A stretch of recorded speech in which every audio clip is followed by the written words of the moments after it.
for another community-produced program here on Oshkosh Channel 10.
Hello, Packer fans. Welcome to Packer Talk with Green Show with my special guest, Jeremy Youngworth. Thank you, Jeremy. And Dave Lenz. Thank you, gentlemen. The show is brought to you by Ratchet Deb's Pizza in town, corner of Bowen and Merritt, Audio Plus on East Frontage Road, and Coca-Cola Distributing about Oshkosh. And gentlemen, we're going to talk about the Tote Board. A great win over a great team at Lambeau Field. Monday Night Football, we'll get into it. I'm really excited. I had a lot to tell you about. I'm a father-in-law now. My daughter got married this past weekend. Had a real good time, real good weather, a lot of fun there. And the weather was great for the weekend, the ball game and the wedding and everything else. And so we had a good time. But we're going to talk about the Tote Board here, gentlemen, then we'll get into the game. Time of possession, overtime is approximately 35 minutes, so they're 29, so it's pretty close. First downs, we had 10 more than them. 200 more total yards of offense. Don Beebe had a career day. Excellent, excellent. Brett Favre, what a tough cookie that gentleman is back there for Packer quarterback. Relentless defense. Our defense is #1 in the NFL, and they stayed that way this weekend with a great, relentless defense this Monday night against the 49ers. Brooks is out for a season. Sprained knee or maybe some ligaments, I imagine, damage down there. He has been getting pounded all year for one reason. I've been with his, all kinds of stuff that's happening to Robert Brooks, but we'll have him back for next year. We got a lot of feelings. We'll be okay at the whiteout. Jackie, 5 for 5 field goals. It's been a long time since Chris Jackie had a critical situation. It was in a critical situation for a field goal, a game winner, and he did it. 53-yarder, perfect. You could have kicked it for another 10 more yards, maybe 60 yards. On the other side of the ball, I think that Seifert call on inside the red zone down there. They didn't go in the end zone with the great Jerry Rice. They didn't go in the end zone once to try to go up with a touchdown. They settled for a field goal, and that hurt him, and it cost George Seifert. He made a mistake there. Elvis sings the blues, baby. And that 2 penalties on that Israel for what the referee had and all that kind of stuff, that cost a very important thing. Bad boy. He was on the wing, I bet you, on the way home to San Fran. Jerry Rice caught 2 touchdown passes in the first half, shut him down completely in the second half. He was null and void in the second half. And they were in the second half. They were 5 and 3. I mean, they were 3 and out 5 times in the second half. The 49ers. We had Elvis all over the field. We had him all day, didn't we, gentlemen? So let's talk about, what do you want to talk about first? Anybody, Dave or Jeremy? What do you want to talk about? Well, I'd like to get to Don Beebe. You know what, that guy at the beginning of the season there, he was on the, kind of on the cut list. There was between him and Howard and everybody. That kind of came as a big surprise that Morgan was the one that got cut. The way Desmond Howard's been producing with his punt returns, and Beebe, what he did last night. It's really a good thing that they kept them 2 guys around. I think they've kept them in some ball games and won some ball games for him. Very critical. Very nice to have them guys on board. How about you, Jeremy? What do you want to say something about Beebe or? I think the Wiley veteran. He's been with Buffalo, with them 4 Super Bowl tries and stuff. So experience, and he still has some speed, and he's got some smarts upstairs and good hands, and he made some great catches in a tough situation. I think he had 220 yards, like it says, 11 receptions for 220 yards yesterday. He stepped up when he had to, and as for Favre, he threw a lot of passes, but he had a lot of yards passing, and I just think he's, like you said, he's tough. He took a lot of hits yesterday, and he stood in there the whole time, and he made all the right moves and all the right decisions. Yes, he did. They had Brett Favre, I think, is one of the, well, he's the best quarterback in the NFL, and he's the most dangerous. I think he's the most dangerous quarterback in the NFL on the run, isn't he? and a rollout out right, left, or wherever he wants to roll them out, coach, that guy is very tough and very hard and very unpredictable where that ball is going to go on the run. Well, it's like, you know, I think like Terry Bradshaw on Fox seems to be a big Brett Favre fan, and he seems to say, I mean, don't ever watch this guy if you ever want to teach somebody how to throw a ball. The fundamentals of Favre, don't ever go by what he's always throwing off his back foot or laying on his back throw, like that one pass he had against the Bears there, that little 10-yard shuffle pass. You know, he's just an amazing player, and he, when it comes down to game time, you know, when it's got to come down to prime time, frickin' Brett Favre did it again frickin' last night. So, yeah, he is, well, he's the best in the NFL and best in the world. And Don Beebe, he really came through for us. And now, speaking of Don Beebe coming through for us, now with Robert Brooks out probably for the season, we have Desmond Howard now and Don Beebe and Mickens, and Derek Mays probably get a shot at it now. And of course, Antonio Freeman. So we're really okay. We have depth. That's one thing that's going to make the Green Bay Packers strong as the season goes on with their nagging injuries and such. Depth, gentlemen, is very important to an NFL team because it's 16 games plus preseason plus postseason. So you got to have depth. You got to be healthy and depth. Speaking of being healthy, this bye week coming up, guys, is going to help. And we're going to win the bye week too, by the way. Everybody else, the Minnesota Vikings, the Bears, and the Lions, then are going to lose their bye week. We are going to win our bye week. But you know, we'll get a little bit of healthiness back to us this weekend. Yeah, I think, especially with, Dotson had a little sprained ankle there. It'd be good for him to have a week off. And Bennett seems to have a little separatus in his shoulder there. He needs a good bye. I think Brett Favre, I'm surprised if he even got out of bed today, to tell you the truth, how much of a pounding he kind of took. Yeah, he could use a rest too. Brett could use a rest too. You could use a rest, right, Brett? Sure. I think that they had a hard time getting the ball into the end zone, which is very, very unusual for the way they've done this year. Right. And Jackie really stepped up, and he like he said, he would rather have had to kick a point after instead of a field goal, but he stepped up when he had to. You know, speaking like you said, the first couple of drives we went down the field like there was nobody on the field against us. We just couldn't get it. Go down in the red zone, and we have been the best in the NFL scoring in the red zone. We come away with 6 points, and sometimes like maybe on usually you say a battered team. I'm going to use it. What the heck? I'm a battered team. If you don't score touchdowns when you have an opportunity, they'll hang in the game. They'll hang around, and they're going to have a good chance of winning. But we did not score touchdowns on them 2 drives. Not a battered team, better than us, of course, but they did not take advantage of us not scoring them 2 touchdowns, and we came out with a win over the 49ers. Their defense surprised me. I didn't think that they were quite that good. Well, we have a very good defense. We have very active, fast, quick linebackers. I mean, their defense. They're a good defense, too. yeah. They were only giving up, I think they're only giving up 11 points a game, and really good against the run, as you can see. And they got they're a very good football team, but we're very bitter. Exactly, but then you seen in the second half, Green Bay's defense played a lot better than their we shut them down. It was just 3-0 every single time when it mattered the most. In the overtime, they got the flip at the overtime thing, and they received on the north end and 3-0, and then we got the punt, and then we scored to win the ball game. Beebe helped a lot right there too. And what do you think about our relentless defense? Pretty good, isn't it? You know, the front seven, so-called the front seven. You know, football basically is won and lost by the front seven. Active linebackers, aggressive, penetrating defensive front. You know, we didn't get a lot of sacks, a lot of stuff like that. Wow. There was constant pressure. Elvis, who sings the blues, Grayback, the ball was everywhere. He could not get set and throw the ball against that front seven of ours. Well, I don't think we blitzed it. We didn't do enough. No, I think they should be. I think they could get more sacks. Yes, if they did some stunts like that.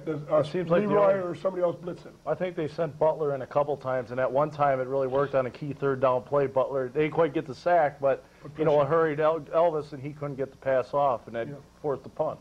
You know, pressure. You don't always have to get a sack. Sacks it's like frosting on a cake. You don't always have to get sacks. Pressure, knockdowns, hurries. Them 3 things there are just as important as a sack. And makes the ball go every which way. You know. I think Craig Newsome in the secondary needs a lot of credit too. I thought when Jerry Rice started opening it up, he was getting open. I'm like, oh man, this is going to be a Jerry Rice act, you know, a usual Monday night game for him, 200 yards receiving, 3 touchdowns. But Holmgren went into the halftime and they made some adjustments, and Jerry Rice wasn't even part of the game in the second half. That's because I think that, like, there was a lot of good DBs in that game that stood up, and I think one of them is Eugene Robinson. He was a good guy for them to pick up. He's really done a lot since he's been Jerry Rice is probably his best pattern is the slant pattern. Yep. You know, or the post pattern, boom, gone. You know, take the slant or go down deeper, then hit the post. He's very good at that stuff, and he can run after the catch. And we shut him down, like you said, Jeremy, in the second half. He didn't get anything. And that is because of our great defensive backs and the pressure of the up front 7 and all that other junk that's coming back. And it's nice to know that we can go one-on-one with Jerry Rice with these guys. And okay, Jerry, come on, we're going to give you a tough battle today, and you're not just going to run all over our defensive backs and score 5 touchdowns and that 300 yards receiving. We shut them down, didn't we? Yep. It's kind of weird too that you don't see quite as much from the Packer tight ends anymore. No, it was quiet. Chimera, you didn't see a thing from him. Yes. Although you did see Jackson with his pass. It was almost the same pass as last year's game in San Francisco. Right. Well, I think Frisco kind of said this isn't going to be the same game as it was in the playoffs where the tight end Keith Jackson was going to kill us. Yeah. I think they, especially when Brooks went out, you know, I think they shut down Jackson and Chimera and said, hey, let's have somebody else step up and have them beat us. And, you know, Beebe came up and he had the game to beat them. I mean, Freeman didn't have a very good game at all. Last week. Freeman, and Tony did it last week. And this week, Don did it. You know, that's one thing about this team. Somebody else every week. It's not going to be Don Beebe for 3-4 weeks in a row. It'll be Don, and it'll be they always got somebody different. Maybe it'll be Derek Mays will be getting into the flow of the game. Yeah. Maybe this weekend, we're going to buy. I mean, maybe the tight ends will get involved. And we didn't run. I think we only ran the ball 70 yards. And our running game, you know, I guess we're a better running team overall than we have been in the years. But, you know, the 49ers are a very good run-stopping defense, and we managed about 75 yards on them, which I guess is pretty good considering that the great defense that they have against the run out there. How come, going back to, you know, Levens was always getting the kickoffs. Were they just always kicking away from Beebe, or why was that Beebe? You know, Levens, I think, I kind of disagree with him being one of the deep men. Yeah, I think either Derek Mays, he was excellent at Notre Dame doing that stuff, or put Desmond Howard back. You know, I think both of them are quicker and faster than Levens, and I think both of them would do a better job back there. Some of the things, well, we're armchair quarterbacks, guys, and we don't know the inner workings of the huddles and the scheme that these special Cromwell Nolan has figured out, or coach, or Fritz Schirmer. So we can only think about what we would do or what, but we really can't argue with the 6-1. We can't argue with the schemes and the defensive stuff and the special team stuff that we're doing right now. We're 6-1. I'm very satisfied with it. We could probably change a few things, but I wouldn't change it a lot. You know, if anything, really. Could have lost to somebody besides Minnesota. Like means nowhere. They're coming up here December 22nd, and they're going to get their behind kicked real good. So we talked about Jackie's 5 for 5. I feel good about Chris Jackie. Yeah, it's good to see him step. Last year, I think he was kind of. We started all slow. Yeah. Now I think he's got his leg. He's healthy again, and I really had a good feeling when he came in when he kicked that 52-yarder. You know, I think that was a game. If he misses that, I think the Packers lose because the momentum's going to go to the 40. They only had to go another 30. You know, the ball would have been placed on the 45-yard line there. You know, and they would have had to go another 30 yards too, and they got a halfway decent kicker too. So that was a very close. That could be the Packers' home field advantage kick. If you go back to one play, that could be the play that gave them the home field advantage throughout the playoffs if they run in against the 49ers again. Think about one play. That's where I try to look at a football game, one play at a time. No, that's the way coach looks at it, one play at a time, one game at a time. And that's the only way you're going to be successful in the NFL, if you execute to your best one play at a time and one game at a time. And what a confidence booster, morale booster, and everything. That the game yesterday was a confidence booster for Chris Jackie, special teams, our defense, everything. Everybody got involved in that, and it was a confidence booster for the Green Bay Pack organization, its fans, and everybody else involved with the Green Bay. It was really nice to see. 6-1. One thing that I saw that Monday Night Football kind of commentated on was that, you know, when the Packers were down 17-6, and then, you know, if you're in Buffalo or any of them places, you know, the big boo birds would be coming out, but not at Green Bay. They stood up and they cheered. I They won't stood allow up it. and I cheered. won't allow it to go in Lambeau Field. Hey, It got quiet though. it got quiet. Oh, sure. I mean, it got Well, it quiet. got quiet, but it wasn't. There wasn't Wasn't no no booing booing. But and they discontent, no when they came discontent. through the tunnel, that half of the field got up and they said, "Hey, let's go. We'll get them the second half. Don't worry about We it." got 30 minutes of football, a lot of time left. We got the ball to kick off and stuff, and oh yeah, we're a very good football team, and we're not going to be sitting back and so we're going to take it to them instead of vice versa, waiting for that to happen. We're going to make things happen with our team, especially at defense. That defense of the Green Bay Packers is very aggressive, and they take it to them. They follow the ball. They float the ball. They're stuffing the run really well. They got very active linebackers, like I said before, very, very much pressure up from the front seven, and the balls everywhere, and the defensive backs had the opportunity to pick balls off. They had 2 INTs. I guess they should have maybe had another one or 2, but we'll take the ones we got, and Yeah. we're a very good football team up here. Okay, we're on the other side of the ball. We'll talk about. We talk a little bit about the George's mistake on there. After the interception, they're inside the red zone, the so-called red zone. They're pretty good inside the red zone. They're a very good football team with Rice. How come you don't think they went in the end zone, guys, with that down there? What was his thought process of not going in the end zone? I don't know With the what Rice his and thought them guys. was. Huh? I think with the defense ranked as high as their defense is ranked, I think he thought that he could stop the Packers. What do you think we got up here in Green Bay? Exactly. We're a slouch offense. Don't you understand that the Green Bay Packer offense is the best in the NFL and we're going to score some points? Obviously, Great. Seifert didn't. Oh. Well, I think that was the thing with Elvis Gerbach in there compared to Steve Young. I think he was more playing. Not to Elvis lose. might throw a dumb pass here and make a mistake. If he had Steve Young in there, I think, yeah, they would have won a couple times for Rice or J.J. Stokes in the end zone. I think his game plan was a little bit different with Elvis Gerbach instead, with a rookie in there. We went through the growing pains with Brett Favre, but when you got a confidence in like a Steve Young or a Brett Favre or a John Elway, that's a little different class of quarterback than Yeah, Elvis Gerbach is. Yeah. I think Seifert, like He did, they I said on every pregame show, they said that the 49ers didn't really have as much to lose in it, they didn't think, as the Packers did. And I don't agree with that. I don't either because they got Because home that advantage game, to lose, yep, buddy. that game means a lot for in the playoffs. They're going to Oh. probably end up playing in Green Bay for the You want to championship come up here in game. January? Come on up, San Francisco. Come on up here in January. You better bring some of that warm weather if you can find any up here in Lambeau to Tundra in January. Please try to bring some because you ain't going to find any heat up here in January. So that was a mistake by him. The penalty, you don't hit the referee or knock his hat off or use a cuss word and at the referee. That's a 15 personal foul thing, unnecessary, all that kind of stuff. And it hurt him, and it cost him. That cost him, and that thing down in the end zone cost them too. Them two things come to my mind. And and Rice was null and void in the second half. They were down and out, three and out, all kinds of 5 times in the second half. So we pretty much took care of the game, and we showed the NFL what kind of team the Green Bay Packers really are. We're the best. We're 6-1, the only 6-1 team in the NFL, and we got a bye week, a healthy week, like we mentioned before. We can rest up a little bit and take a little rehab a little bit and rest some of these guys up and get ready for the latter half of the season. And we got 9 games left, and we got 5 at home. And we're not going to lose a game at home, so that means 5. That means we're 11-1 already. Huh? I think the other NFC Central teams helped us a lot this week, too. All right, we got to thank the Oakland Raiders, thank the Tampa Bay Buccaneers, and we got to thank who beat Oakland and Detroit lost to Oakland, New Orleans, and the Buccaneers. Tony Dungy coming up here. The 2 best teams in the division, Tampa Bay Buccaneers 1-6, and the Pack at 6-1. The Bears are terrible. They're not going anywhere.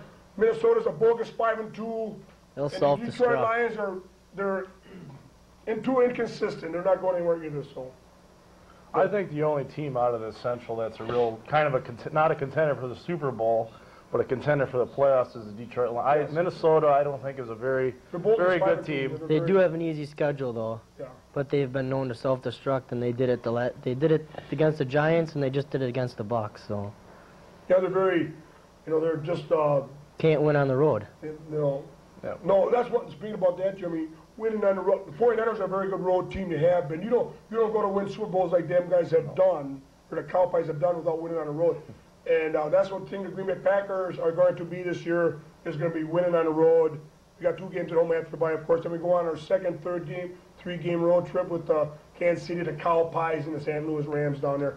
But we'll talk about that later. But They just we have have to win on the road, guys. They have a hard We're going. time on AstroTurf, but when they get to New Orleans, they'll have a okay day on that AstroTurf. Oh, down in January 26th, and I'm going to be there. I already made reservations to go to the Super Bowl, and we're going to have a good time down there. We really can't talk about anybody we're playing this week, so we got to buy and. Well, I don't think the Packers should look past the Tampa Bay Buccaneers. No, They're not. not I don't really. think. I think they're kind of a bottom team, but I wouldn't want to play the Buccaneers every week. I think they're going to get better. I like Dungy as a coach, and I think Dilfer. Oh, they need some help there. Yeah. I think the Packers are going to beat them by if they play their game, it isn't going to be a game, but I think 30 the points Buccaneers again. will give them a better game than what it was the first game of the season. Speaking of Tony Dungy, I guess the Minnesota Vikings over there, they wanted Dungy as a head coach. I guess that maybe there's some ruffled feathers over there in Minnesota with Dennis Green or Yeah. whatever. I don't know exactly the workings of the Minnesota fans over there, but I guess they wanted Tony Dungy for their head coach over there. And now he went down to Buccaneers and beat his former team, the Bike Queens, and it was very good. I love it. That was very nice. Now we're in the driver's seat. We are the better team of the division, anyway. No And doubt. now we have a 1-game lead over everybody, and the Bears are terrible. They're not going anywhere.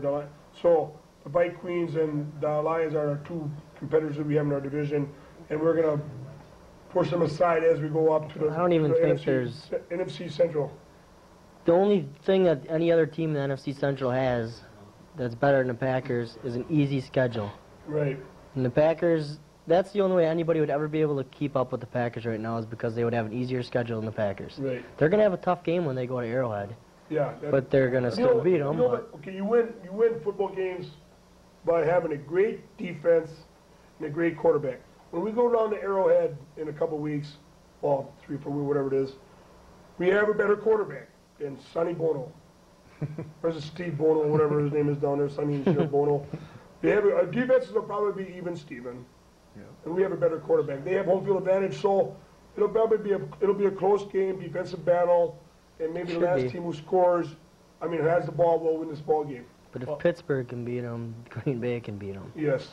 Well, Kansas City is no easy place to No, play. no, That's it's for not. sure. They're I very mean, good I home- think they're very good home too. it's one of the top 5 places to go into, and you don't come out with many wins. If you do, a better team should win between the Packers, but you just want to. That's more of a game, I think, of turnovers. If the Packers hang on to the ball, if the Packers don't turn over the ball Right. and keep their, the punt isn't the worst thing when you got a great defense like the Packers. If you got a punt, you drill it. Like that's what I like with the 49ers. They punted a lot, but they kept field position the whole game long. The Packers kept field position, and that was a big thing. Speaking about Kansas City, that's where I did my commercial for Coca-Cola down in Kansas City. So maybe I should give Coach Holmgren a little insight on how to play down there, huh? They went down there and taped that commercial for Coca-Cola down there, and yes, I do make a few dollars on the side with that Coca commercial, but it's a beautiful stadium, and they love their Chiefs, a lot of colors down there, and they take pride in being the chefs. The Chefs. I guess when you lose, it's the chefs, and when they win, it's the Chiefs. So anyway, I feel good about being 6-1. We really can't look at that game over there in the Baggy land. We're 6-1. I feel good about it. I feel proud about our team. Everything's going right now really well. We've played a very good team at home. Come on with a clutch win, a gut check win for us, a very big emotional boost for the Packers. A healthy week now, and we're ready to go for the second half of the season. We got 5 games over 4 on the road, and we're going to do it to them.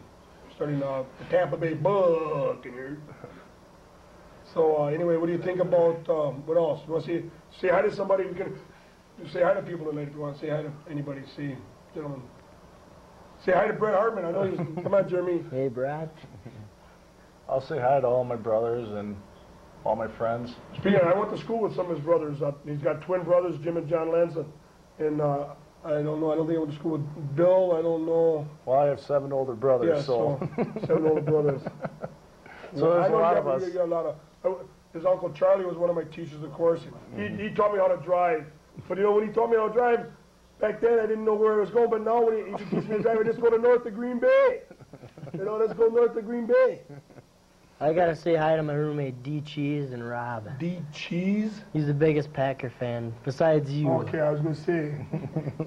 But no, you guys planning going to any games coming up? We got five games at home. You getting any games It's for a little you? hard to get tickets, otherwise we'd be there every week. Yep. Speaking of tickets, I don't know. A rumor has it that there might have been bogus tickets, gentlemen. Some rumor has it there was a guy up there that sold 200 tickets for $100 or $200 a piece, and he's skedaddled. So I don't know how much truth is that. I really haven't read the paper much or read it on news, but I don't know how you're going to get a ticket like that. I guess you can print them in these computers and stuff. So I guess that's easy enough to do that, but it's bad, Yeah. bad. You know, I'm fortunate enough and lucky enough to know, well, I've been around a long time, so people know me, and I'm a pretty steady customer up there, and I only need one ticket, so I only pay face value for a ticket, which is, you know, $30 approximately, so I'm, you know, but I mean, I can't see paying, I guess somebody paid $300, $400, $500, $600 for a ticket. I think last night's game would have been worth a couple $100 to go see. Yes, oh, yes. There's some guys at work, the guy at work, he's got a couple of season tickets, he goes up there and he thought about selling them, you know, going making a few bucks. And he's glad that he did not sell them tickets. He said, No. I would have been bummed out if I wouldn't have went in. I was just listening, I turned on the radio after the game, and some of the guys that are on there for the Packer radio said this might have been one of the best Packer football games they've ever seen in a long, long It's time. definitely the best Monday night game I've ever seen. Yep. Beautiful. Well, I have to agree with you there, but do you remember The the Redskins? Redskin thing, Oh, you know, when it was a 48-47 job? Well, that had a 1993, little but- different circumstances in Little the different Packers than it circumstances, does right yeah, a now. little different circumstances, but yeah, this was probably the best Monday night game in Green Bay in forever. So, and we're gonna be up at Lambeau Field again next year too on Monday night. And the blimp looks good up there, and it's a great stadium, a great evening for football. Great fans. I had a real good weather. Like I said before, I had real good weather for my daughter's wedding. My father-in-law now. I Tom and Chris, and they're on a little bit of honeymoon, and we had a really good time for that. And I just want to thank my sponsors again, Ratch and Dabs and Audio Plus and Coca-Cola distributing of Oshkosh for helping with the show and stuff, and all the people that are working behind the cameras and seeing you guys. Thanks for coming. We got a couple minutes yet, so I'm gonna thank you before you go. And I just want to say hi to my in-laws, of course, in Oshkosh here, 65 years of marriage. I got some relatives from California, Jack and Vanjie. How you doing? I hope you see the show Friday. Maybe my in-laws will tell you to watch the show. So hi, Jack and Vanjie from California. I don't know if he's originally from Oshkosh. Hopefully he's a Packer blood in him. And so speaking of that, last night I went to a game. You know, I've been around a long time, and a lot of people know who I am, and a lot of people like to see me and come to see me sometimes, believe it or not.